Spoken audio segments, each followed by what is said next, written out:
नमो अरिहन्ताणं नमो सिद्धाणं नमो आयर्याणं नमो वज्रयाणं नमो लोये सवसाहुणं S पंचनमोकारो सव पावप्रणाशनं मंगलानं च सर्वेषां परमं महावाय मंगलम्।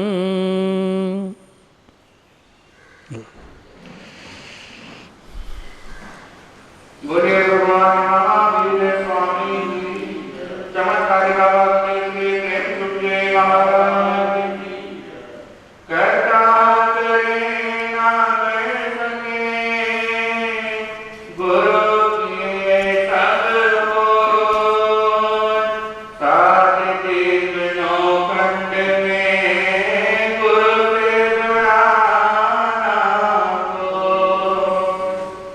सारे तीरथ नाथ के चरणों में हे गुरुदेव प्रणाम आपके चरणों में सारे तीरथ नाथ के चरणों में हे गुरुदेव प्रणाम आपके चरणों में सारे तीरथ नाथ के चरणों में हे गुरुदेव प्रणाम आपके चरणों में हर देवे मां और लक्ष्मी कंठ शारदा माता कंठ शारदा माता जो भी मुख से वचन कहे वो वचन सिद्ध हो जाता है वचन सिद्ध हो जाता है हे गुरु ब्रह्मा हे गुरु विष्णु हे गुरु ब्रह्मा हे गुरु विष्णु हे शंकर भगवान के चरणों में हे गुरुदेव प्रणाम आपके चरणों में सारे तीरथ नाम आपके चरणों में हे गुरुदेव प्रणाम आपके चरणों में सारे तीरथ नाम आपके चरणों में हे गुरुदेव प्रणाम आपके चरणों में सारे तीरथ नाम आपके चरणों में हे गुरुदेव प्रणाम आपके चरणों में जन्म के दाता मात पिता है आप कर्म के दाता है आप कर्म के दाता है आप मिलाते हैं ईश्वर से आप ही भाग विधाता है आप ही भाग विधाता है दुखिया तन को रोगी मन को दुखिया तन को रोगी मन को मिलता है आराम आपके चरणों में हे गुरुदेव प्रणाम आपके चरणों में सारे तीरथ धाम आपके चरणों में हे गुरुदेव प्रणाम आपके चरणों में सारे तीरथ धाम आपके चरणों में हे गुरुदेव हे प्रणाम आपके चरणों में निर्बल को बलवान बना दो मूर्ख को गुणवान प्रभु मूर्ख को गुणवान प्रभु नीलकमल और बंसी को भी प्यार का दो वरदान प्रभु प्यार का दो दान वरदान प्रभु हे महारानी हे महारानी ज्ञानी हे महारानी हे महारानी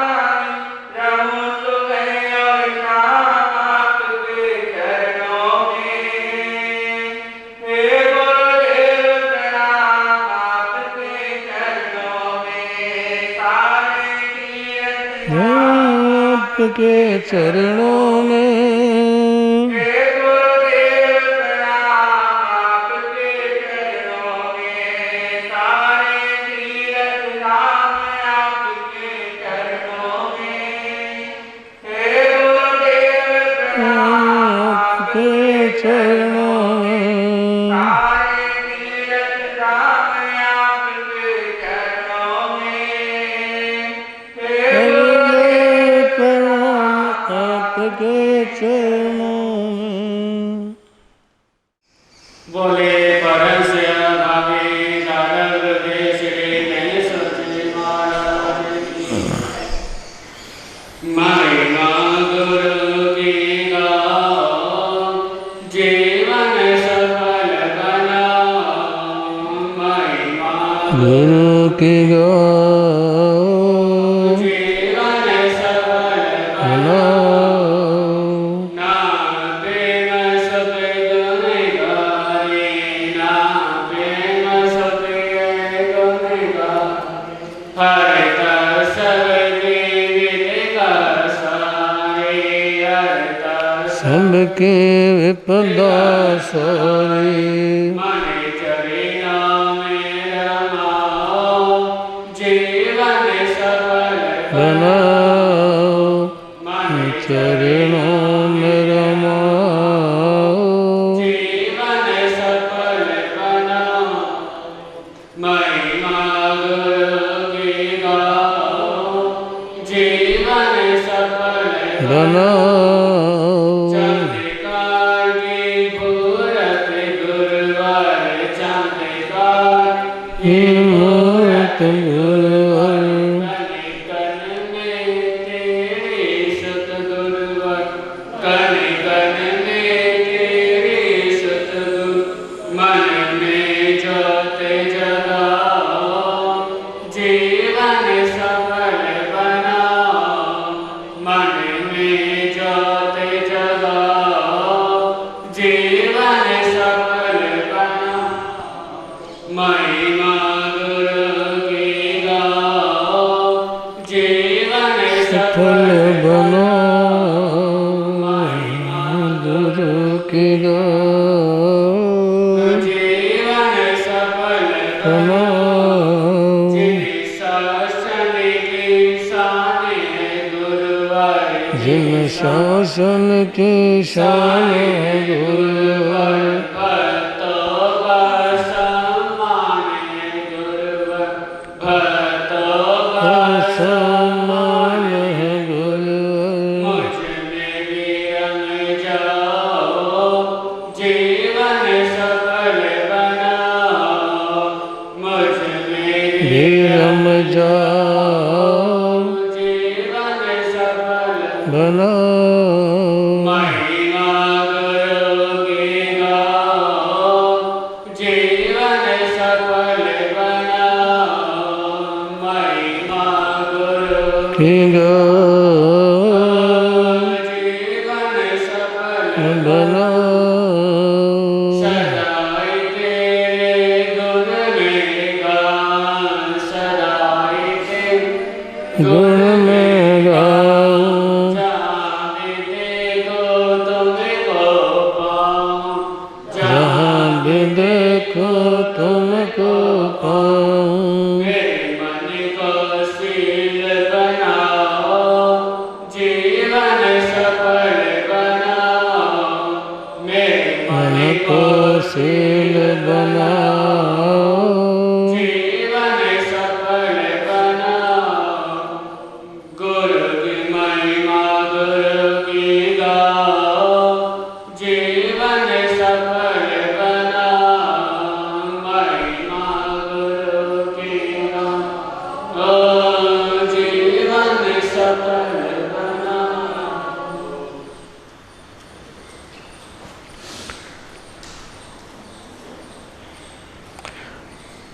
जय हो साधु जीवन की जय हो, जय हो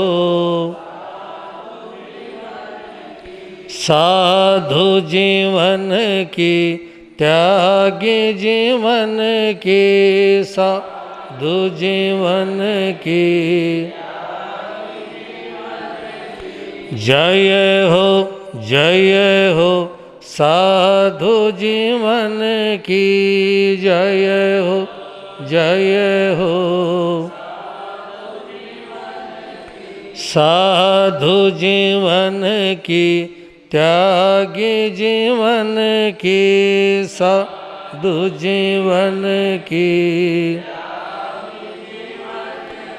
सुर समूह को जो अति प्रिय है कल्प वृक्ष सम सुख के धाम इंद्र पूज्य उन महावीर को करता हूँ शत बार प्रणाम गुरुओं के गुरु भागमल का धरता हूँ मैं मन में ध्यान जिनकी पावन कृपा से मिलता भवतम नाशक आत्म ज्ञान निर्मल कीर्ति पावन चारित्र उत्तम जिनका सद्वाचार महिमाशाली भर उपकारी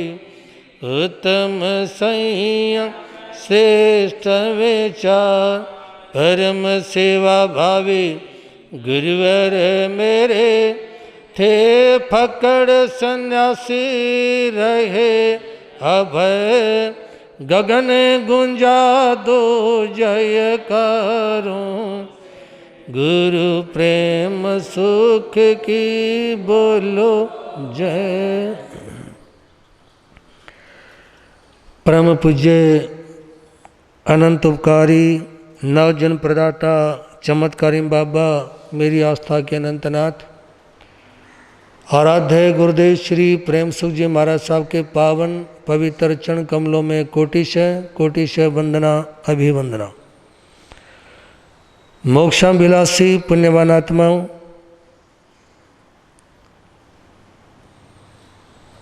आज लाक्षणी पर्वों का दूसरा दिन है क्षमा मार्दव धर्म। इस पावन प्रसंग के पर पति पत्नी का जीवन कैसा हो इस बारे में विचारों की अभिव्यक्ति से पूर्व कुछ पंक्तियां हैं, सुने और मिलकर बोलने का भाव रखें। परम सेवा भावी परम पूज्य गुरुदेव चमत्कारी बाबा श्री प्रेम सुख जी महा बोल चिंतामणि पारसनाथ पर्दे में रहने दो, पर्दा ना उठाओ। पर्दे में रहने दो, पर्दा ना उठाओ। पर्दा जो उठ गया तो भेद खुल जाएगा। पर्दा जो उठ गया तो भेद खुल जाएगा। पति पत्नी के बीच में क्या समन्वय हो और किस तरह का व्यवहार हो, ये जिस समय कोई भी हिंदू परंपरा के अनुसार, हिंदुस्तान की परंपरा के अनुसार जब शादी होती है उस समय पुरुष को भी, वर को भी और नारी को भी, वधू को भी कुछ प्रेरणा दी जाती है। मेरे ख्याल से यदि पति पत्नी आजीवन उन बातों को याद रखें तो शायद घर के बर्तन खड़कने की आवाज़ ना आए। अक्सर कुछ नाहक लोग ये बोल देते हैं कि बर्तन होंगे तो खड़केंगे भी, लेकिन ऐसे बर्तनों को घर में मत रखो जिनके खड़कने की आवाज़ पड़ोसियों तक जाए। बर्तन वही ठीक हैं जो घर में ही खड़कने, यदि खड़कने हैं तो, अन्यथा आवाज़ ना आए तो सर्वोत्तम है। आइए इससे पूर्व कुछ पंक्तियां हैं, सुने मिलकर बोलने का भाव रखें। परम सेवा भावी परम पूज्य गुरुदेव चमत्कारी बाबा श्री प्रेम सुख जी बोल चिंतामणि पारसनाथ भग बेदर्द जमाने का कुछ ढंग निराला है, बेदर्द जमाने का कुछ ढंग निराला। कोई दान करने वाला, कोई लूटने वाला है, कोई दान करने वाला, कोई लूटने वाला। बेदर्द जमाने का कुछ ढंग निराला है, बेदर्द जमाने का कुछ ढंग। अपने मन की पीड़ा को हर जगह व्यक्त नहीं करना, क्योंकि इस संसार में मजाक करने वाले, उपहास उड़ाने वाले ज़्यादा मिलेंगे और संसार में आपके दर्द को मिटाने वाला व्यक्ति जल्दी से नहीं मिलेगा। बेदर्द जमाने का कुछ ढंग निराला है, बेदर्द जमाने कुछ ढंग। धन माल तिजोरी में तू लूट लूट धरता, धन माल तिजोरी में तू लूट लूट। क्यों कष्ट कमाई में विश्वास नहीं करता, क्यों कष्ट कमाई में विश्वास नहीं कर। जो लूट लूट धरता वो जाने वाला है, जो लूट लूट धरता वो जाने। बेदर्द जमाने का कुछ ढंग निराला है, बेदर्द जमाने का कुछ ढंग। दुर्बल को सताने की तेरी नीयत है खोटी, दुर्बल को सताने की।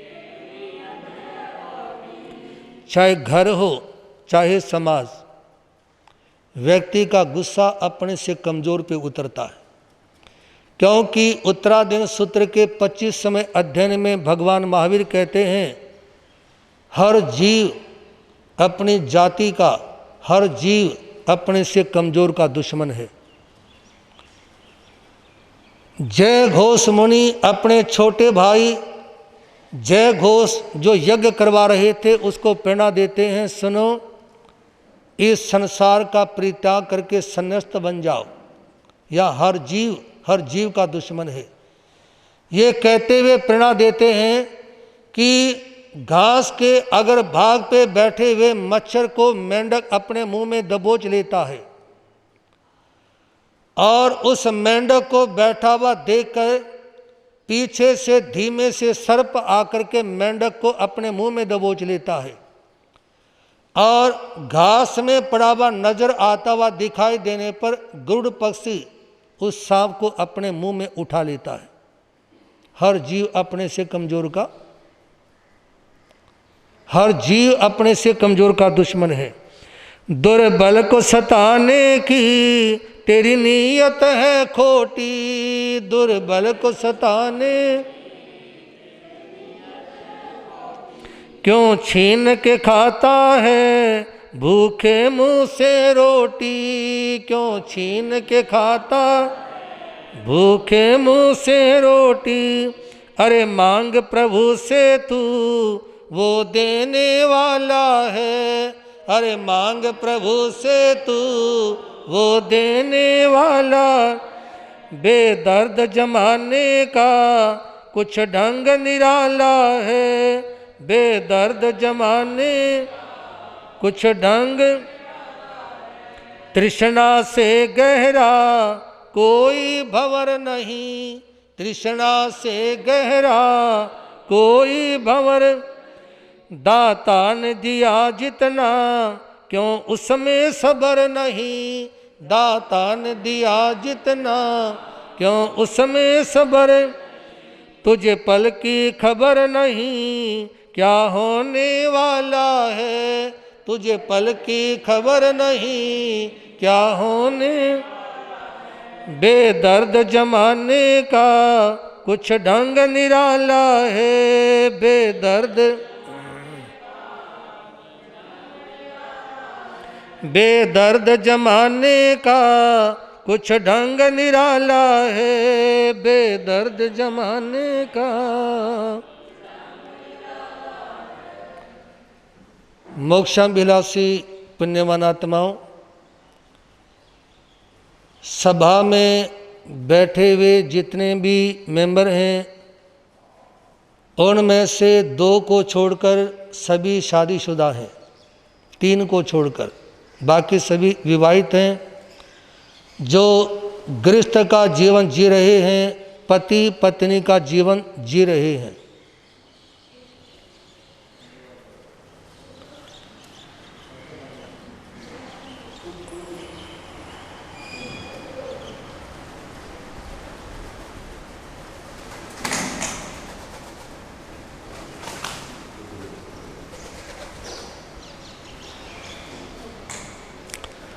बोले भगवान महावीर स्वामी।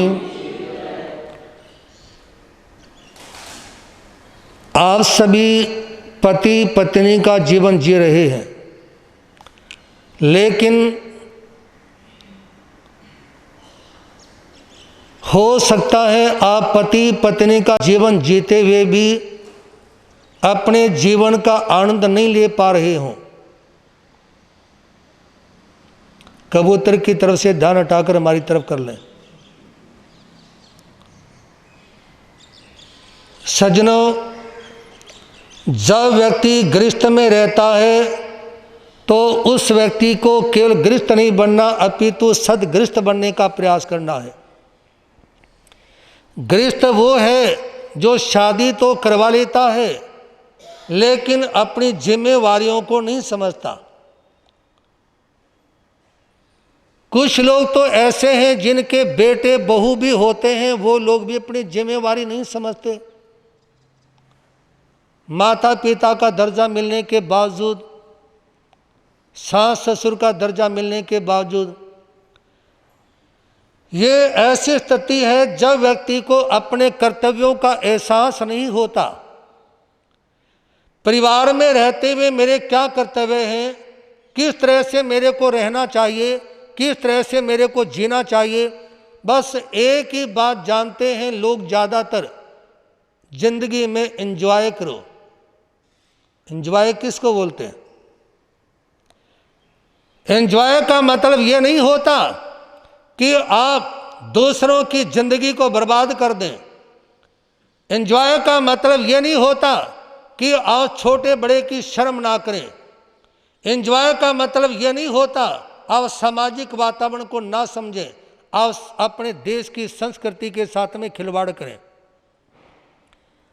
हमारा 2 वर्ष पहले गुड़गांव में चातुर्मास था, तो मैंने देश के राष्ट्रपति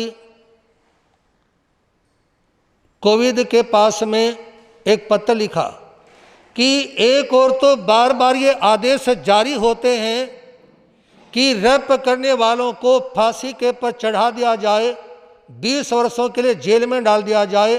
एक और सुप्रीम कोर्ट ने और हाई कोर्ट ने ये आदेश जारी किया हुआ है, यदि किसी का लड़का लड़की 15-20 साल का 10-12 वर्ष का है और वो अपने घर से बाहर किसी का बेटा किसी की बेटी के साथ दाएं बाएं घूमने के लिए जाता है या बेटी घर से निकलकर किसी के साथ घूमती है, तो उनको मना नहीं कर सकते माँ बाप। कानूनन माता पिता मना नहीं कर सकते। यदि माता पिता मना करते हैं तो उनके बेटे उनकी पुलिस में दरखास्त दे सकते हैं और उनको तुरंत अरेस्ट होना पड़ेगा। दूसरा, कोर्ट का एक प्रस्ताव है, यदि कोई अपनी गली में अपने मोहल्ले में अदर कास्ट में शादी करता है तो उसको 1 लाख रुपए इनाम और 6 महीने की सुरक्षा, 2 बॉडीगार्ड उसको मिलते हैं। एक विधायक के साथ में 1 पुलिस वाला रहता है, विधायक के साथ में 1 पुलिस वाला रहता है। और जो अपने गली मोहल्ले की किसी बेटी के साथ में छेड़छाड़ करता है, दुराचार के मार्ग पर चलता है, उसके लिए 2 सुरक्षा गार्डों की व्यवस्था की जाती है। तो मैंने देश के राष्ट्रपति के पास में पत्र लिखा कि ये समस्या इनके निजात कैसे हो सकता है। एक और तो आप लोगों को इतनी खुली छूट और समर्थन दे रहे हो, उनको लाख लाख रुपए का इनाम दिया जाता है, बॉडीगार्ड छोड़े जाते हैं। हो सकता है ऐसा करने वाले को बॉडीगार्ड की नौकरी भी नहीं मिलने की संभावना ना हो और उसको दो दो क्या मिलते हैं, है जी। उसको जिंदगी में खुद नौकरी मिलने की संभावना नहीं और दो दो बॉडीगार्ड उसको मिलते हैं। एक सप्ताह के अंदर ही राष्ट्रपति महामहिम का जवाब आया कि मुनि जी, ये तो मैं समझता हूँ कि ये प्रावधान, ये प्रस्ताव हमारी भारतीय संस्कृति के खिलाफ है, लेकिन मैं एक पार्टी से जुड़ा हुआ व्यक्ति हूँ, इसलिए आप कोशिश करते रहो, कभी ना कभी भगवान जरूर सुनेगा, कभी ना कभी भगवान जरूर सुनेगा। वो पत्र भाई कर्ण जैन के पास गुड़गांव में रखा हुआ है। बोले भगवान महावीर स्वामी की। और लोग सुने ना सुने, लेकिन जिस समाज में मैं अपना जीवन जीता हूँ, रहता हूँ, उस समाज से मेरा निवेदन है कि जो जो ये व्यवस्थाएं हैं, संस्कृति की बातें हैं, समाज की बातें हैं, उनकी और विशेष ध्यान दिया जाए। निवेदन करना चाहूँगा, पति पत्नी का जीवन कैसा हो। वधू से मांगे वरने वचन 5। जिस समय मर्यादा पुरुषोत्तम भगवान श्री राम की सीता के साथ में शादी हुई और उस समय जब वो अयोध्या के राजमहलों में पहुंचे, सुहागरात्रि के मंगल मिलन से पूर्व जब वो आपस में बातचीत करते हैं, तो उस समय राम ने कहा सीता के सामने, सुनो देवी, मैं आपके सामने कुछ अपने मन की बातें कहना चाहता हूं, पारिवारिक और सामाजिक व्यवस्थाओं को लेकर के। यदि आप उन बातों का ध्यान रखोगे तो मेरा दिल, मेरा चित्त आपसे प्रसन्न रहेगा और अन्य लोगों को प्रेरणाएं प्राप्त होंगी हम पति पत्नी के जीवन से।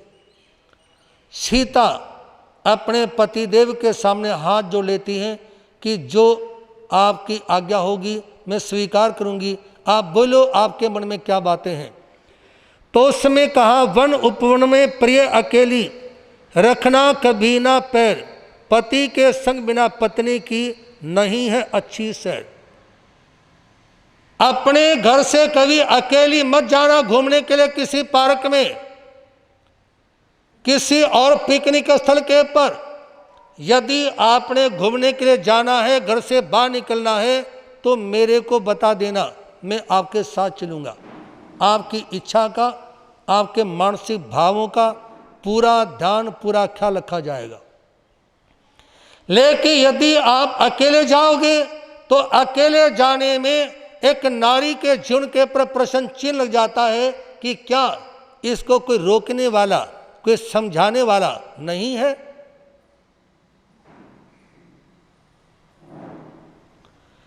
सामान्य बातें नहीं हैं। कुछ लोग ये कहते हैं कि हमारी स्वतंत्रता में बाधा नहीं आनी चाहिए, लेकिन आप लोगों से पूछना चाहूंगा, स्वतंत्रता किसको कहते हैं?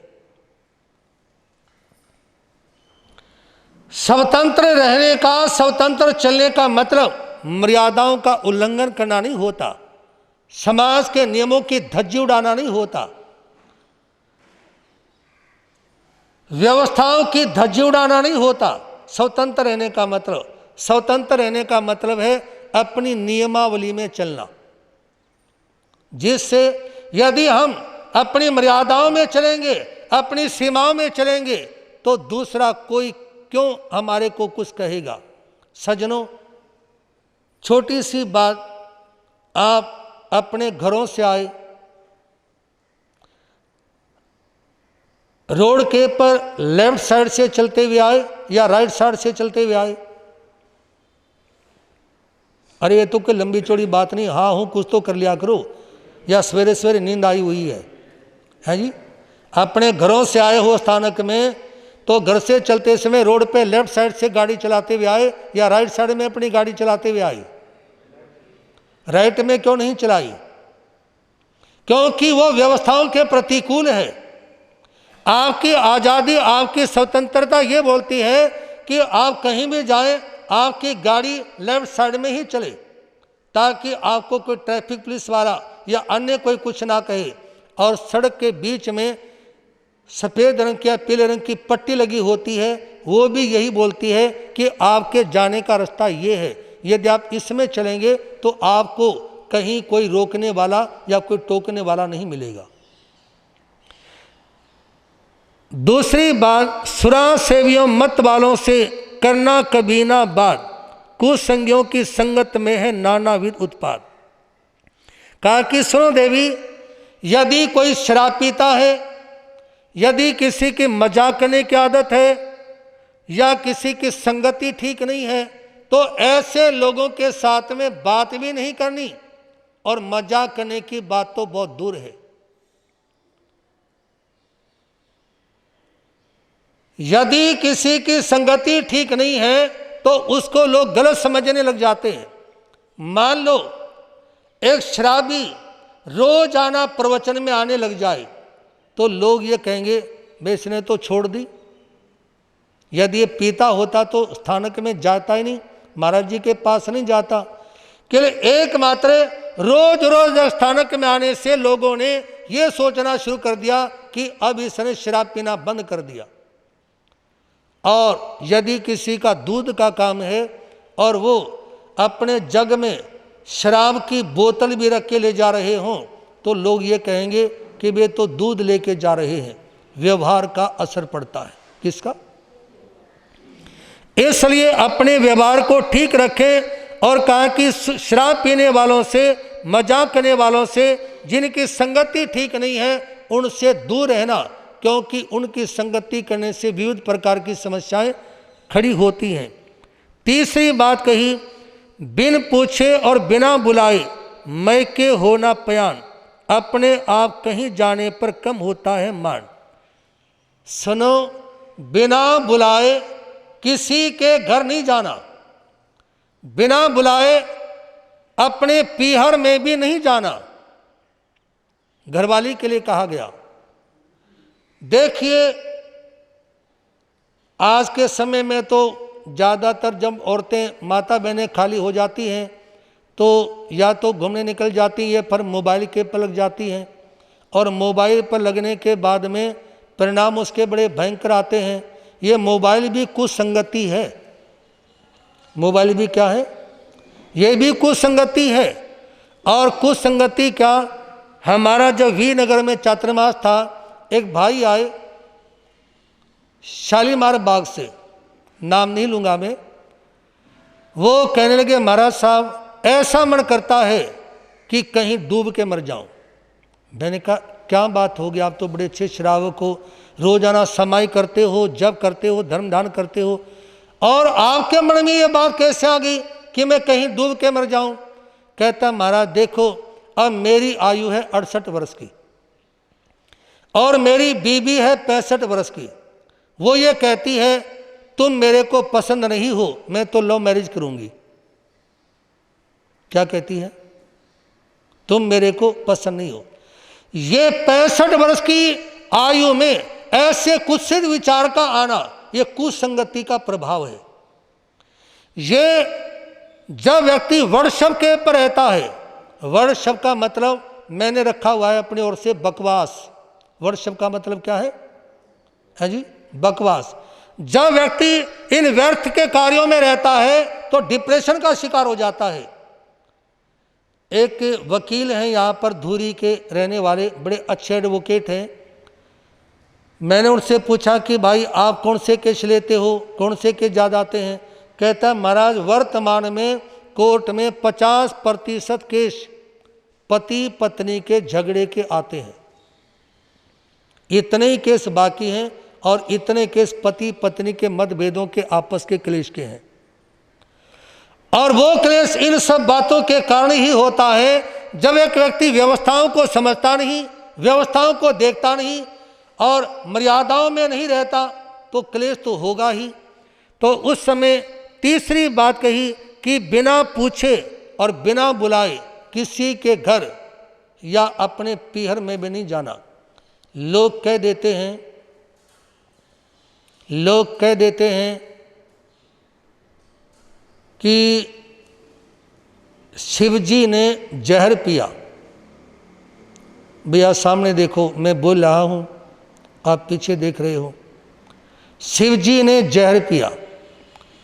कौन सा जहर पिया, कब पिया, कहीं नहीं लिखा, किसी ग्रंथ में नहीं लिखा कि शिव जी ने अमुक वाले विष का सेवन किया। और विष का सेवन किया भी, आप कहेंगे एक और तो ये बात है कि विष का सेवन नहीं किया, जहर नहीं खाया, और दूसरी ओर ये है कि विष का सेवन किया भी। वो कैसे?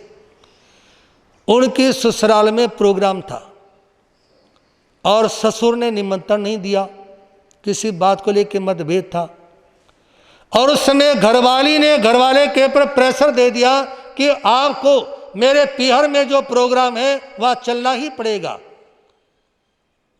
शिव जी बहुत कहते हैं पार्वती को रहने दो, छोड़ो इन बातों को, अपने घर में शांति से रहो।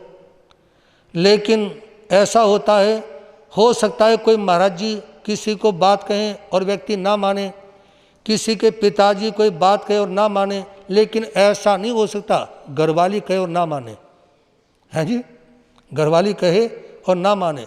घरवाली ने जोर दिया, उनको जाना पड़ा, और वहाँ जाने के बाद में सास ने, ससुर ने इतनी सारी खरी खोटी सुनाई कि व्यक्ति मतलब सहन नहीं कर सकता। लेकिन शिव जी के मन में एक विचार आया कि एक तो इनके प्रोग्राम में हम बिना बुलाए हुए आए,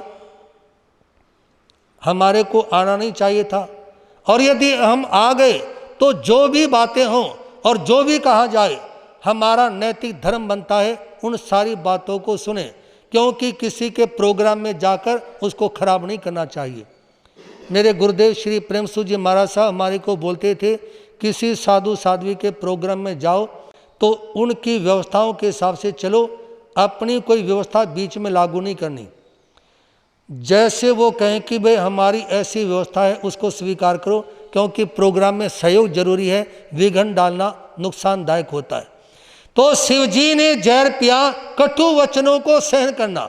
और याद रखना, सल्फास की गोली खानी आसान है, कड़वी बात को सहन करना आसान नहीं है। कड़वी बातों को सहन करने से बड़ा विषपान तो कुछ भी नहीं है। सबसे भयंकर विषपान है कटुक बातों को सहन करके पी जाना और शांत रहना, सबसे बड़ा विषपान है ये। और इस विष को पिया शिव जी ने। तो इसलिए निवेदन, आप बिना बुलाए कहीं ना जाएं, ताकि आपको सुननी ना पड़े, कोई आपको कुछ बोले ना। चौथी बात, शील छोड़कर कभी ना हंसना, रखना ये मर्याद, अधिक हास्य से पैदा होते नानाविध उत्पाद। कहा कि कभी भी जरूरत मतलब हंसी मजाक के ऊपर मत उतरना, क्योंकि नारी का ज़्यादा हंसना, नारी का ज़्यादा बोलना, मजाक करना ये उचित नहीं होता। ये कहते हैं कि औरत की हंसी और चोर की खांसी ये दिलवा देती हैं फांसी। मतलब औरत का हंसना और चोर को चोरी करते समय खांसी उड़ जाए तो चोर के लिए आफत। औरत के ज़्यादा हंसने से उसके पति के मन में अपनी बीवी के प्रति संदेह पैदा हो जाता है, और शक ऐसी चीज है जिसका कोई इलाज नहीं। मैं तो ये कहना चाहूँगा कि आज के समय में किसी भी गुरु ने अपने चेले का मोबाइल उठा के नहीं देखना चाहिए, चेले ने अपने गुरु का उठा के नहीं देखना चाहिए, पति ने अपनी पत्नी का उठा के नहीं देखना चाहिए, और पत्नी ने अपने पति का उठा करके नहीं देखना चाहिए। और यदि उठा के देखोगे तो फिर बीमारी मिलेगी, शांति नहीं। और एक युग ऐसा आ चुका है, किसी को मत टोको, कहीं जाओ बस शाम को घूम फिर के घर आ जाओ, ये लोगों का आज धारणा बन चुकी है। लेकिन कहीं भी क्यों जाए, एक व्यक्ति ऐसा है जो घर से काम से जाता है तो वो अच्छा भी लगता है, और बिना काम के कहीं भी चला जाए तो अच्छा नहीं लगता। एक हरियाणवी भजन की 2 लाइन है, सुनेंगे, मेरे साथ मिलकर बोलने का भाव रखेंगे। सत्य की कमाई कमाई चल साथ में, सत्य की कमाई कमाई, बिन काम कहीं ना डोलो और ज्यादा मत ना बोलो, बिन काम कहीं ना डोलो और ज्यादा मत ना बोलो। ये साधना की राही राही चल साथ में, ये साधना की राही राही चल। सत्य की कमाई कमाई चल साथ में, सत्य की कमाई। बिना बात कहीं मत जाओ और ज्यादा मत बोलो, क्योंकि जो बोलता है वो अपने घर के कुंडे खोलता है। जो बोलता है वो अपने घर के कुंडे खोलता है। एक कहावत आती है, जो बोला सो मरा। तलवार उसी पर चलती है, सिर उसी का करता है जो दूसरों के पर अपनी तरफ से पहले वार करता है। आप किसी परिवार के बारे में, किसी व्यक्ति के बारे में मार्मंतक टिप्पणी करने से बचने का भाव रखें। किसी के मर्म को खोलने की चेष्टा ना करें। भगवान महावीर कहते हैं, मन योग के पर 2 प्रतिबंध हैं, काय योग के पर 2 प्रतिबंध हैं, लेकिन वचन के पर 3 प्रतिबंध हैं। 5 समितियों में वचन समिति, भाषा समिति, 3 योगों में वचन योग, और इसी तरह से मतलब 3 गुप्तियों में वचन गुप्ती। वाणी के पर 3 प्रतिबंध लगाए, क्योंकि जब किसी व्यक्ति के पास में ताकत आती है तो सबसे पहले उसकी जबान खराब होती है। आप कहीं भी देख लेना, परिवार की ताकत हो, पैसे की ताकत हो, शरीर की ताकत हो, तो सबसे पहले इंसान की जबान विकृत होती है। उसकी जबान के ऊपर ऐसे शब्द आ जाते हैं जो दूसरा व्यक्ति बर्दाश्त नहीं कर सकता। लेकिन कमजोर व्यक्ति के पास कोई चारा नहीं होता उसके जवाब देने का। परंतु मैं निवेदन करना चाहूँगा कि हर व्यक्ति को अपनी मर्यादाओं में रहना चाहिए। मर्यादाओं में हंसना और मर्यादाओं में बोलना ठीक रहता है, लेकिन अधिक हंसना ये क्लेश का कारण होता है। 5वीं बात पत्नी के लिए कही गई, पति कैसा भी हो तुम करना सदा प्रेम व्यवहार। निगम आगम बतलाते हैं ये नारी धर्म का सार। पति गोरा चीटा हो तो भी वो एक नारी के लिए मतलब भगवान के समान है। यदि उसका रंग काला हो, सामान्य हो, तो भी वो भगवान के समान है। जो पूर्व जन्म के कर्म से इस जन्म में पति का योग मिला, उसको तहे दिल से स्वीकार किया जाए कि मेरे कर्म में ये लिखा था, मैं इसे स्वीकार करती हूँ। मेरी माँ और बहनों से निवेदन, सज्जनों, एक ध्यान का सूत्र आता है कि यदि आपकी ज़िंदगी में अशांति होती है, कोई आपको तंग करता है, घर में कोई परेशानी है, कोई आपको बार बार टोकता है, तो एक शब्द बार बार, एक वाक्य बार बार बोलेंगे, मुझे सब स्वीकार है, मुझे सब स्वीकार है। यदि मेरे को गुड मॉर्निंग स्वीकार है तो मेरे को गेट आउट भी स्वीकार है। नमस्ते यदि स्वीकार है तो यहाँ से चले जाओ, ये शब्द भी मेरे को स्वीकार है। तो ये है शांति का तरीका। और निवेदन है, पति कैसा भी हो उसके साथ में अच्छा व्यवहार हो। ये कहते हैं कि मान लो एक व्यक्ति दुकान से, ऑफिस से घर आया और घर आने पर घरवाली ने उसको पानी पिलाने से पहले, भोजन करवाने से पहले 50 खरी खोटी सुनाई।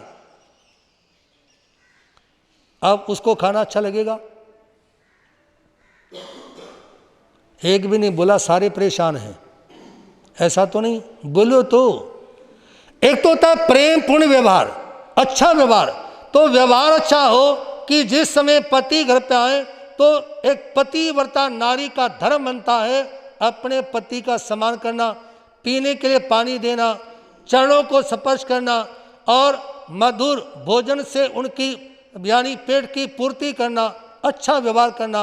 और ये पूछना, पति देव आज सारा दिन आप ठीक रहे, आपको कोई प्रॉब्लम तो नहीं है? अच्छा व्यवहार करना ये एक नारी का कर्तव्य है। एक बार एक सज्जन ऑफिस से घर आए,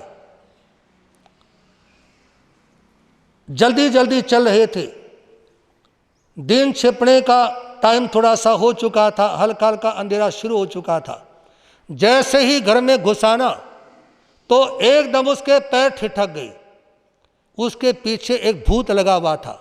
वो भूत कहता है, बच्चू अब बोल कहाँ जाएगा, अब तो मेरी काबू में आ गया ना।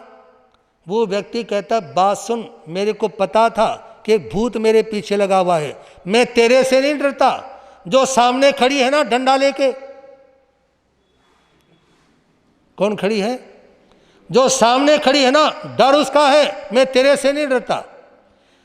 ऐसे व्यक्ति के लिए कहा है, यदि घर में घर वाली का व्यवहार अच्छा ना हो और सामने माँ ना हो, सामने पिताजी ना हो, तो ऐसे व्यक्ति को जंगल में तो शांति मिल सकती है, लेकिन घर में शांति का मिलना बहुत मुश्किल है। इसलिए कहा कि नारी अपने पति के साथ में बहुत अच्छा व्यवहार रखे, वो जैसे भी है। एक पुरुष अपने परिवार के लिए सब कुछ करने की कोशिश करता है, तो इसलिए नारी अपने पति का सम्मान करे। और सज्जनों, पति भी 3 तरह के बताए। एक तो पुरुष 3 तरह के बताए। पुरुष 3 तरह में से एक तो वो है जो व्यक्ति मतलब घर में रहने के साथ अपनी पत्नी का जिस समय शादी के समय हाथ में हाथ पकड़ता है और वो सारी जिंदगी उसे निभाता है। और इसी के साथ में एक पुरुष होता है शीलवंत। शीलवंत उसे बोलते हैं जो अपनी पत्नी तक सीमित रहता है, अन्य नारी उसके लिए माँ और बहन और बेटी के समान है। और दूसरा होता है ब्रह्मचारी।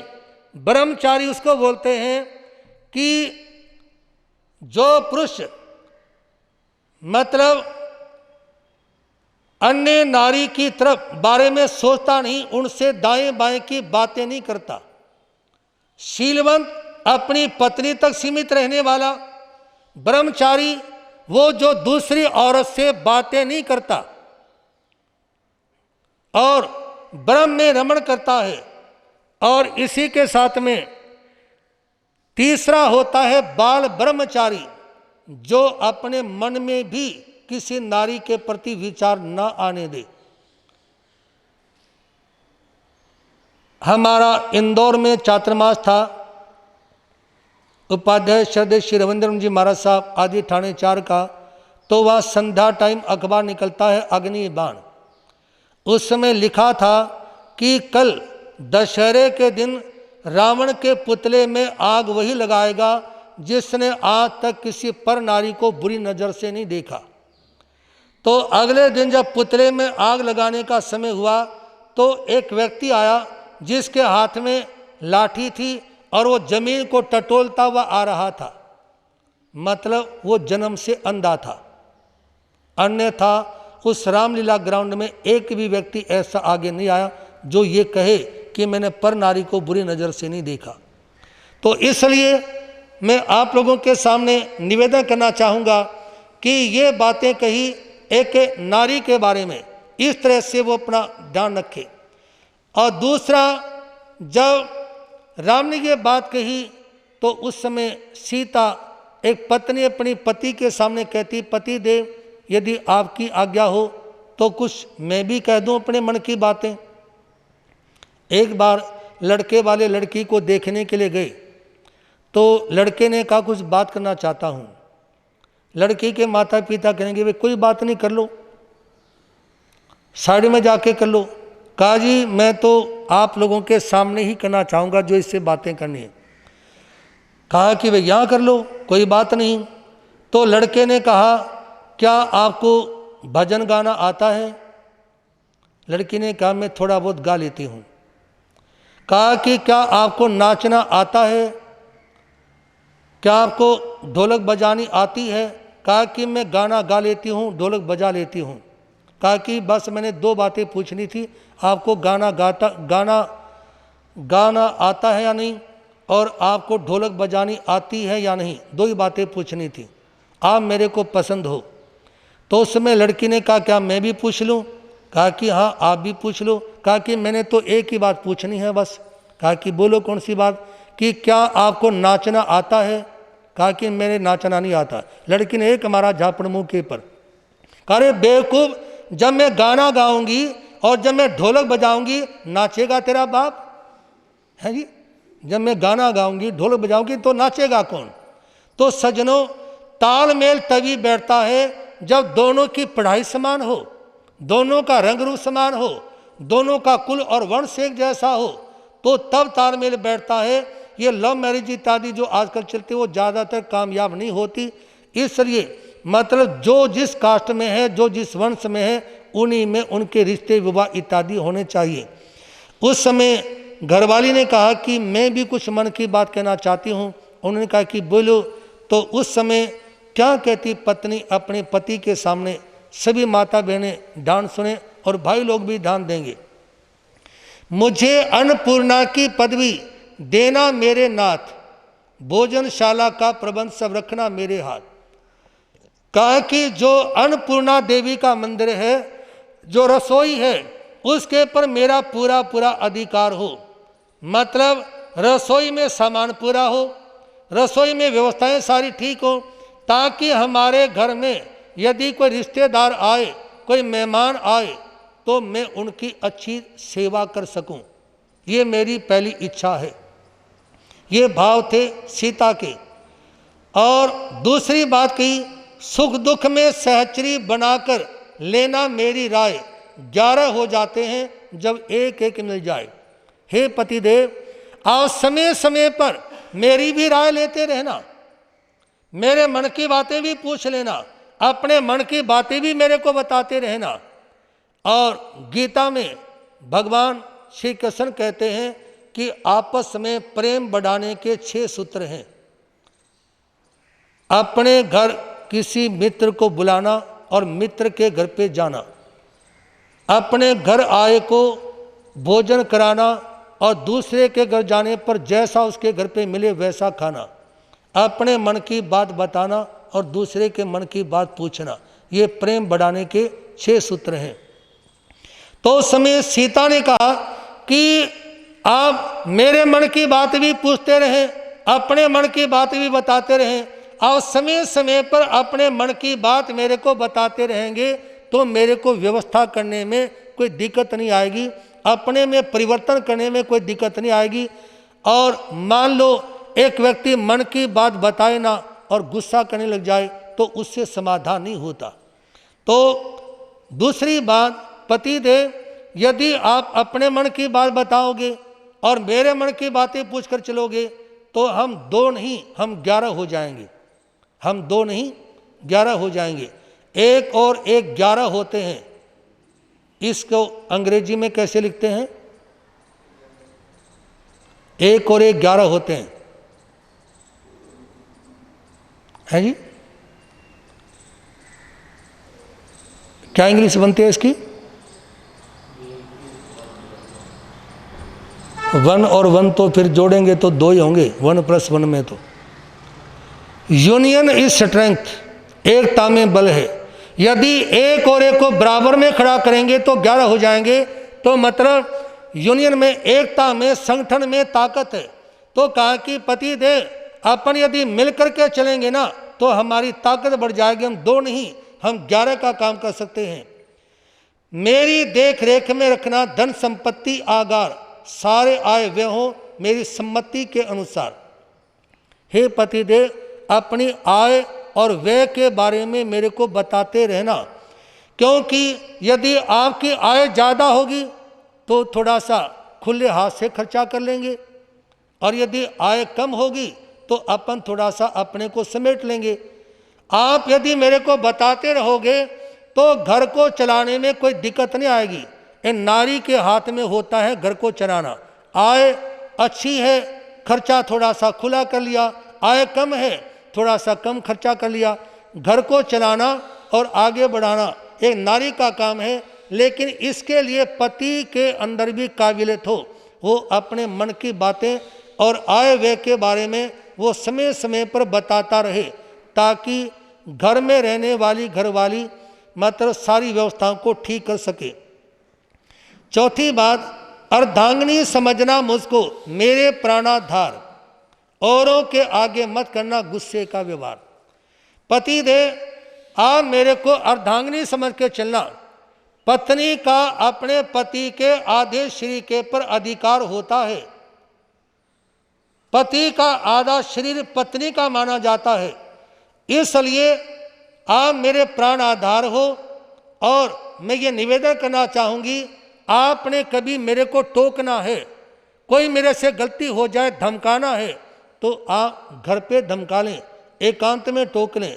अनेक लोगों के बीच में कभी मत टोकना, कभी गुस्सा मत करना। सज्जनों, मान लो अचानक एक व्यक्ति अपनी बीवी को अनेक लोगों के बीच में धमकाने लग जाए, औरों को ये तो पता नहीं बात क्या है, तो वो ये समझेंगे हो सकता है इसने कोई चारित्रहीनता का कार्य किया हो। इसलिए सार्वजनिक कभी भी समझदार व्यक्ति को अपनी बीवी नहीं टोकनी चाहिए, उसके पर गुस्सा नहीं करना चाहिए, क्योंकि ऐसे में गुस्सा करने से घर खराब होता है। एक व्यक्ति एकांत में घरवाली को टोक ले तो सहन हो जाता है और लोगों के सामने बेइज्जती महसूस करता है। आज तो समय ऐसा आ चुका, मान लो एक मियाँ बीबी महाराज जी के पास दर्शन करने के लिए आए और उनके पास में 5 वर्ष का बच्चा हो, 6 वर्ष का बच्चा हो, और वो ये कह देना कि महाराज जी ये शरारतें बहुत करता है, ये पढ़ता नहीं, तो वो बच्चा भी कह देता है कि मम्मी मेरी इंसल्ट करती है। मम्मी क्या करती हैं? मेरी इंसल्ट करती है।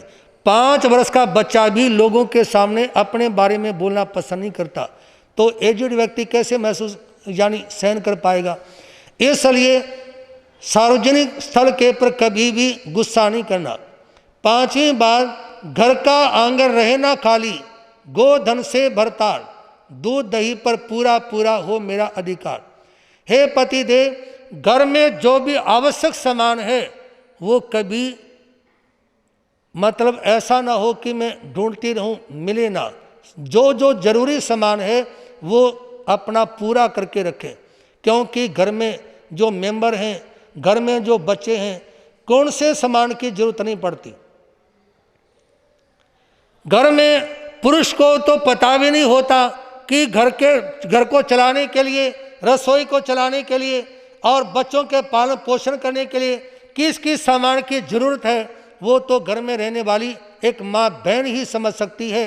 तो इसलिए कहा कि आप घर की जो जो जरूरतें हैं उनको हमेशा पूरा रखना, और जब आप घर से दुकान पर जाओ, ड्यूटी जाओ, तो रोजाना घरवाली से पूछ लो। आप लोगों को बुलाओ मैं, जो मेरे सामने बैठे हैं, जब दुकान पे जाओ या ड्यूटी जाओ तो उस समय घरवाली से पूछ लो कि आते समय क्या क्या सामान लेकर आऊं, आते समय क्या सामान लेकर आऊं, तो उससे घर की व्यवस्था ठीक रहेगी। जब सामान पूरा होगा तो घरवाली भी क्यों बोलेगी। और मान लो घरवाली कहते हैं मुझ सामान लेकर आओ, और आप ये घर आने के बाद में कह दो कि मैं तो भूल गया या मेरे पास तो कुछ है नहीं, तो इसलिए शादी करवाना आसान होता है, घर को चलाना बड़ा मुश्किल होता है। घर की व्यवस्थाओं का पूरा ध्यान रखेंगे। 6ठी बात, ऋतु अनुकूल धर्म का करना, कभी नियमत भंग, तीर्थ यज्ञ दानादि क्रम में रखना मुझको संग।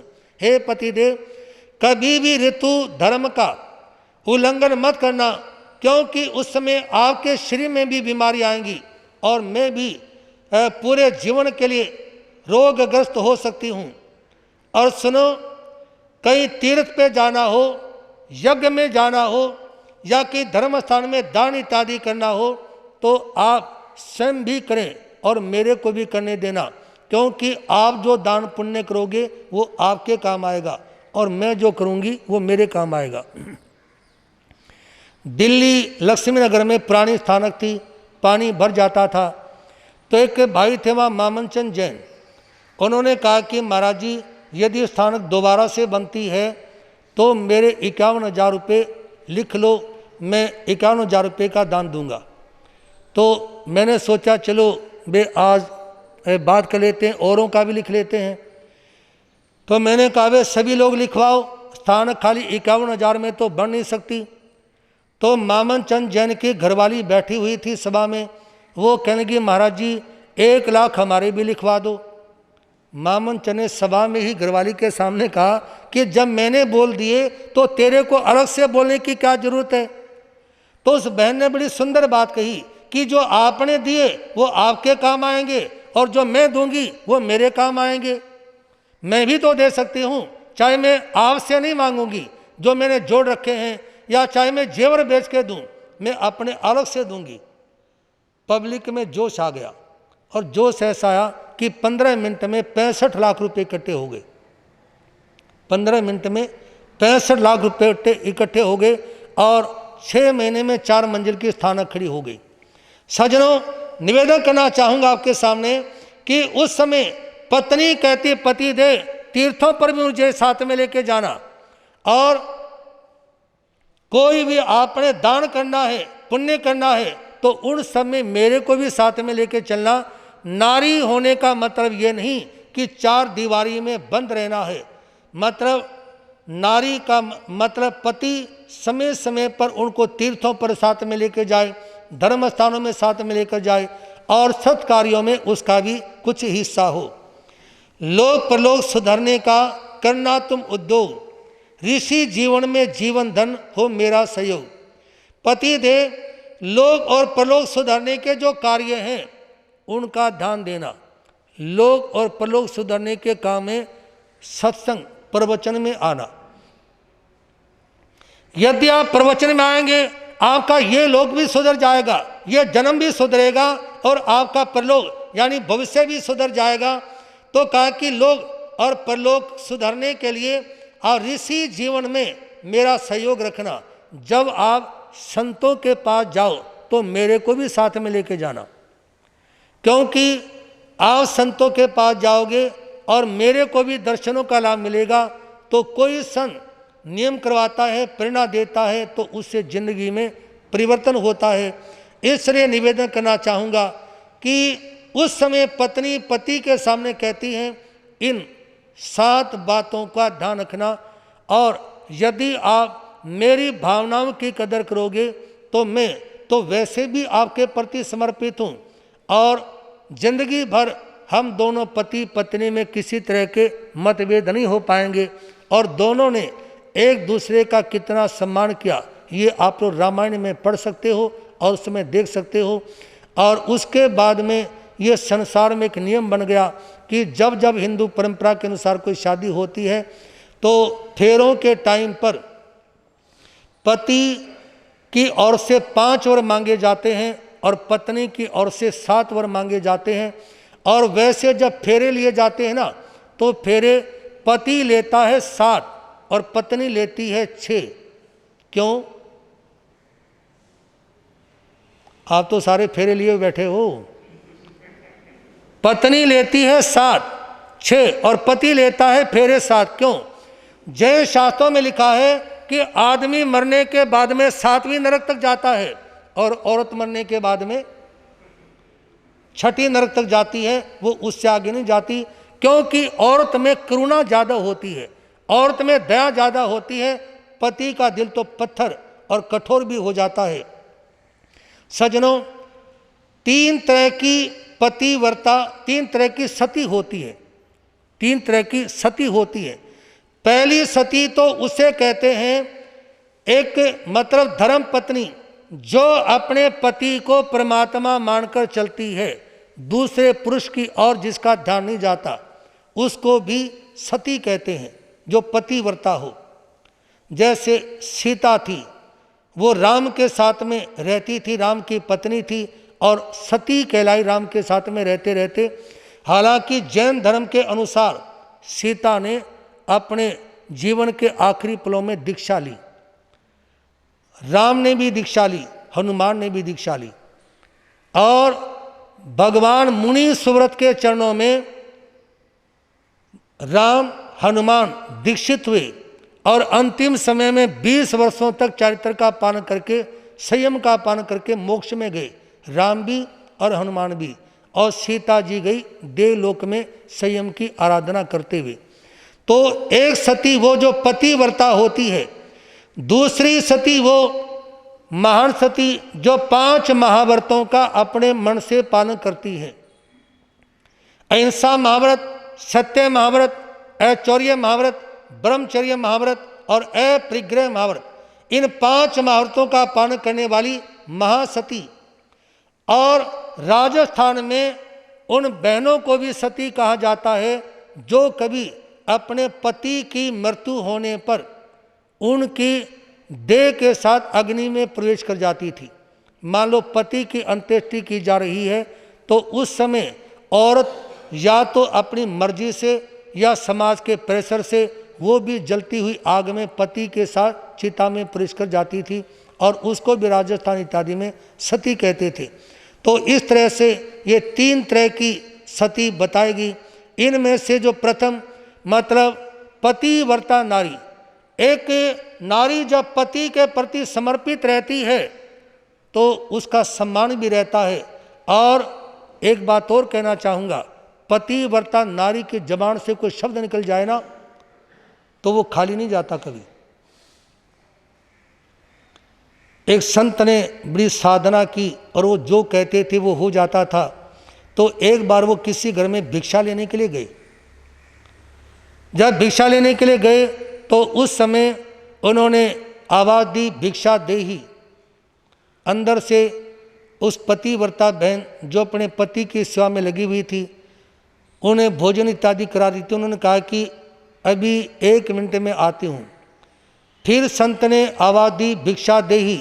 अंदर से आवाज़ आई, महाराज अभी आई। और तीसरी आवाज़ में जब वो बहन बाहर आती है तो संत ने कहा कि क्या तू मेरी ताकत को नहीं जानती, मैं क्या कर सकता हूँ। तो वो पतिव्रता बहन कहती है, मेरे को आकाश में उड़ने वाली चिड़िया मत समझना। क्या कहा संत के सामने? मेरे को आकाश में उड़ने वाली और पेड़ों के ऊपर बैठने वाली चिड़िया मत समझना। साधु तो कांप गया एकदम। वो कांप क्यों गई? जब वो साधना कर रहे थे, एक चिड़िया शोर मचाती थी, तो उस समय साधु ने ऐसा श्राप दिया, वो चिड़िया जल करके राख हो गई, खत्म हो गई। और उस बहन को तो पता नहीं था, उसकी जबान से शब्द निकले। तो साधु ने सोचा इस बात का तो किसी को भी नहीं पता। जब वो चिड़िया जल के राख हुई तो आसपास के इलाके में कोई भी नहीं था। तो उस समय साधु ने समझा कि वास्तव में पतिव्रत धर्म के अंदर भी ताकत होती है और यदि कोई मन से उसका पालन करते हैं ना तो पतिव्रता नारी की जबान से निकले शब्द कभी खाली नहीं जाते, वो पत्थर की लकीर की तरह होते हैं। और सजनों, पति पत्नी में मधुरतापूर्ण व्यवहार हो, इसके लिए 4 बातों का ध्यान रखें। एक तो बेवजह आपस में बहस ना करें, आपस में बहस ना करें। घरवाले को गुस्सा आ जाए तो घरवाली शांत हो जाए, ना बोले। घरवाली को गुस्सा आए तो घरवाला ना बोले। एक किताब में मैं पढ़ रहा था, स्वेट मार्टिन की लिखी हुई थी कि एक घर में पति पत्नी के कोई गुण आपस में नहीं मिलते थे, लेकिन उनमें एक खासियत थी। गुण कोई नहीं मिलता था आपस का, लेकिन दोनों में एक खासियत थी। घरवाले को गुस्सा आता उस दिन घरवाली नहीं बोलती, और जिस दिन घरवाली को गुस्सा आता उस दिन घरवाला नहीं बोलता। इसलिए उस घर की गाड़ी आराम से चल रही थी। तो निवेदन है, बेवजह आपस में बहस ना करें। दूसरी बात, परस्पर में एक दूसरे के प्रति शक ना करें, विश्वास रखें। शक और संदेह इंसान के जीवन को गर्त में डाल देता है। तीसरी बात, परस्पर में शिष्ट व्यवहार करें, एक दूसरे का आपस में सम्मान करें। पति पत्नी का सम्मान करे और पत्नी पति का सम्मान करे। पति ये ना सोचे कि औरत तो पैर की जूती होती है, और औरत के मन में ये विचार ना आए कि ये मेरा क्या लगा। दोनों एक दूसरे का पूरा पूरा सम्मान करें। और चौथी बात, यदि जीवन साथी में, पति में, पत्नी में कोई कमी हो, कोई अवगुण हो, तो उसका वो मजाक ना करें और कोशिश करें उसकी कमी दूर हो जाए। सन 2016 अप्रैल के महीने में अखबार में एक प्रसंग प्रकाशित हुआ था कि एक व्यक्ति ने अपनी घरवाली का मर्डर करवा दिया अपने दोस्तों से मिलकर के, और ऐसा दिखाया कि जैसे गाड़ी रास्ते में रोक ली गई और वहाँ पर छीना झपटी शुरू हुई और उस समय मार दिया गया पत्नी को, ऐसा वातावरण दिखाया गया। और जब पुलिस केस हुआ, जब पुलिस ने पूछा तो उस व्यक्ति ने बताया कि और कोई कारण नहीं, वो जो व्यक्ति था ना वो तोतला था। घरवाला क्या था? तोतला बोलता था। और जब कभी कोई बात होती ना, जरा सी बात होती तो घरवाली उसी के आवाज़ में तोतली बोलते बोलते उसका मजाक उड़ाने लग जाती। घरवाले ने कई बार कहा है कि ये तो सहयोग की बात है, मैं स्पष्ट नहीं बोल पाता, कम से कम तुम तो मेरा सहयोग करो। यदि मेरी बीवी ही मेरा मजाक उड़ाएगी तो और तो पता नहीं क्या करेंगे। 2 साल तक उस व्यक्ति ने अपनी बीवी को समझाया कि आपस में मजाक नहीं करते, एक दूसरे की बेइज्जती नहीं करते, लेकिन घरवाली नहीं मानी तो उसका परिणाम उसकी मौत के रूप में निकला। तो इसलिए कहा कि जीवन साथी का कभी मजाक मत करिए। और अंत में इतना सा कहना चाहूँगा, नारियों ने लाखों घरों को संवारा है, छुपाए ए मर्दों के गुणों को निखारा है।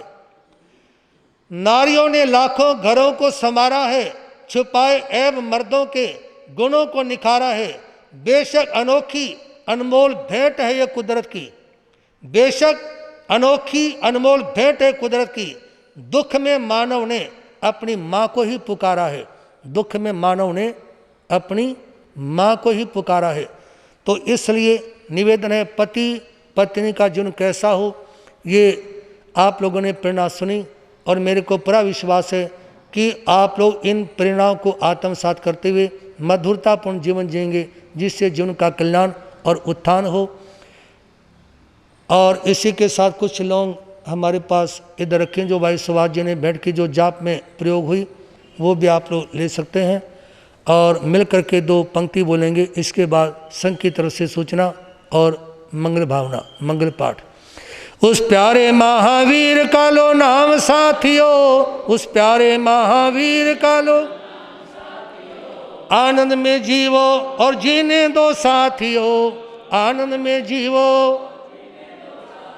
उस प्यारे महावीर का लो नाम साथियों, उस प्यारे महावीर का लो आनंद में जीवो और जीने दो साथियों, आनंद में जीवो। आज समाज के वरिष्ठ श्रावक दानवीर श्रावक लाला सिलेक्चंद जी जैन की ओर से यहाँ स्थानक में नीचे प्रभावना की व्यवस्था भी है। और जैसा भाई नीरज जी ने 3-4 दिन पहले प्रवचनों में कहा था, और प्रधान जी ने के भी इनकी बात को स्वीकार किया कि रोज़ मतलब हर संडे को प्रवचन की व्यवस्था ऐसी ही रहेगी। इस बात का सभी आप ध्यान रखें, हर संडे को तो प्रवचन इसी रूप में होगा और बाकी दिनों में होता है नहीं होता है, ये व्यवस्था बाकी जो कार्यकारिणी जो सोचना होगा उसके हिसाब से सोच लेंगे, क्योंकि हमने आपकी व्यवस्थाओं के हिसाब से चलना है। तो इस बात का आप पूरा ध्यान रखें। संघ की तरफ से सूचना, मंगल भावना।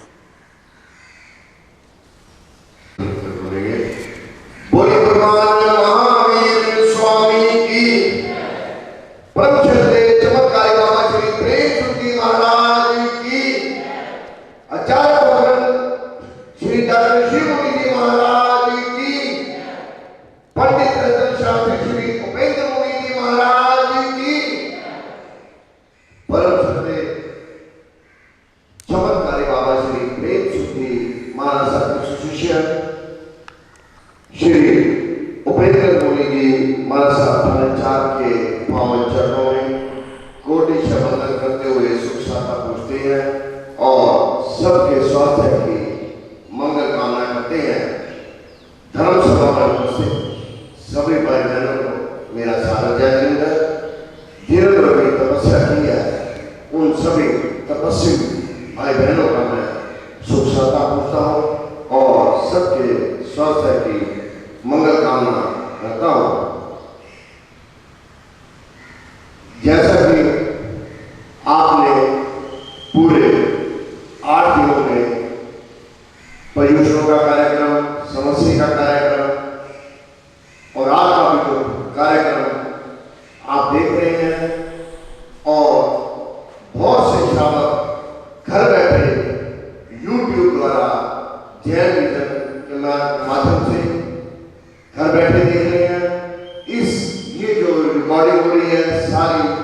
व्यवस्था जो भी आयोजन किया ये हमारे प्रचार मंत्री श्री नीरज जी ने किया है। मैं सभा की ओर से और अपनी ओर से भी मैं नीरज जी का बहुत बहुत धन्यवाद करता हूँ कि ये इन्होंने इतना अच्छा काम किया है। ये पूरे भारतवर्ष ब्रह्मांड विश्व में भी कि कनाडा यूएसए जो भी यूट्यूब पे देखता है उसका फोन भी मेरे को 2-3 आए हैं कि आपने बहुत अच्छा काम किया है कि हमने घर बैठे स्थानक के गुरुदेवों के दर्शन करवा दिए। तो मैं पुनः इनका बहुत बहुत धन्यवाद करता हूँ।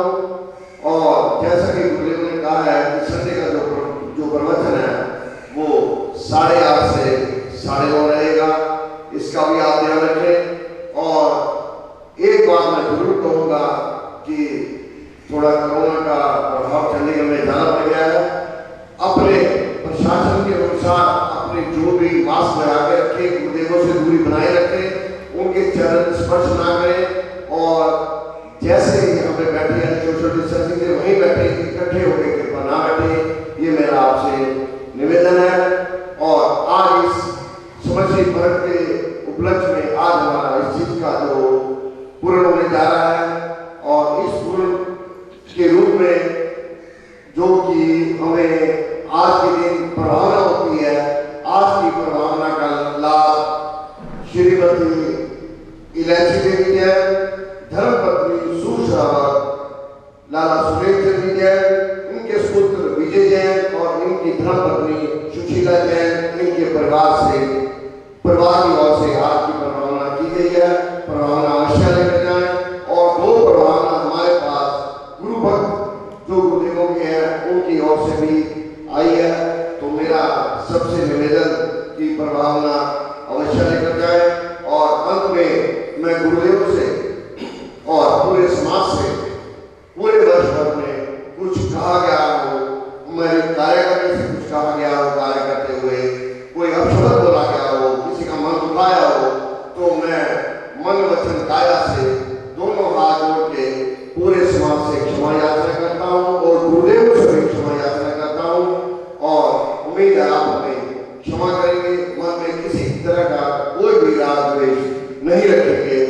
अब मंगल भावना और उसके बाद गुरुदेवों के कार्य से कार्य मंगल भाषण करेंगे। अहो गुरुदेव जी महाराज,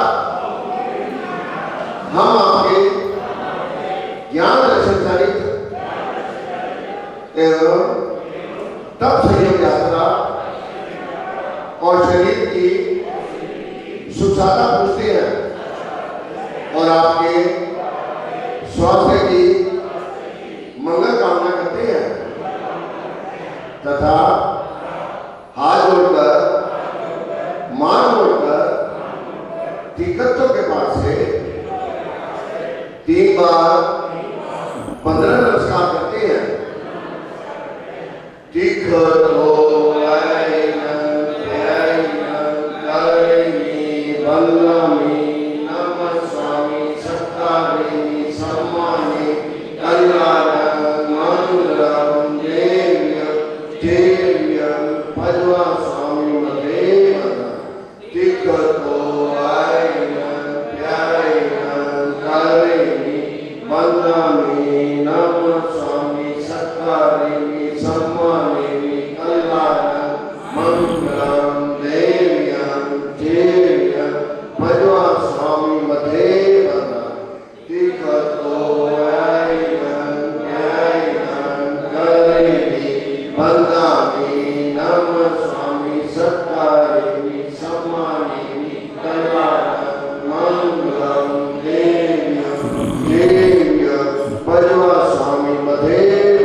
बोल शरमण भगवान महावीर स्वामी की, बोल चिंतामणि पारसनाथ भगवान की, महापंजाब पर्वत बाल ब्रह्मचारी दादा गुरुदेव स्वामी श्री भागमल जी, पुप्प भिक्खु दादा गुरुदेव स्वामी श्री फूलचंद जी महा, अर्धस्थावधानी पूज्य गुरुदेव शीतलोक चंद जी महाराज, परम सेवा भावी परम पूज्य गुरुदेव चमत्कारी बाबा श्री प्रेम सुख जी। बोलिए श्री जैन धर्म की, पंच परमेष्ठी नवकार मंत्र भगवान की। भगवान महावीर स्वामी का संदेश। श्री चतारी मंगलम मरिहंता मंगलम सिद्धा मंगलम साहु मंगलम केली पंतो धम्म मंगलम चतारिलोत्तमा रियंतालोत्तमा सिद्धालोत्तमा सहलोत्तमा केली पंतो धम्मलोत्तमा चतारी शरणं पहुज्जामि रंते शरणं पहुज्जामि सिद्धे शरणं पहुज्जामि साहु शरणं पहुज्जामि केवली पंतो धम्मो शरणं पहुज्जामि। हरिहंतों का शरणा, सिद्धों का शरणा, साधुओं का शरणा, दया धर्म का शरणा। ये चार शरण दुख हरण जगत में और न शरणा। जो भव्य प्राणी करे आचरण उसका अजर अमर, उसका सदा ही। प्रतिदिन के जाने वाले प्रत्याख्यानों में आज ओम श्री पार्श्वनाथाय नमः, ओम श्री पार्श्वनाथाय नमः, इसकी एक माला जपेंगे। आज झूठा नहीं छोड़ेंगे, झूठा नहीं छोड़ेंगे और पारने के टाइम पे जल्दबाजी नहीं करेंगे। मन के दाना के अनुसार पाणम। बहुत श्री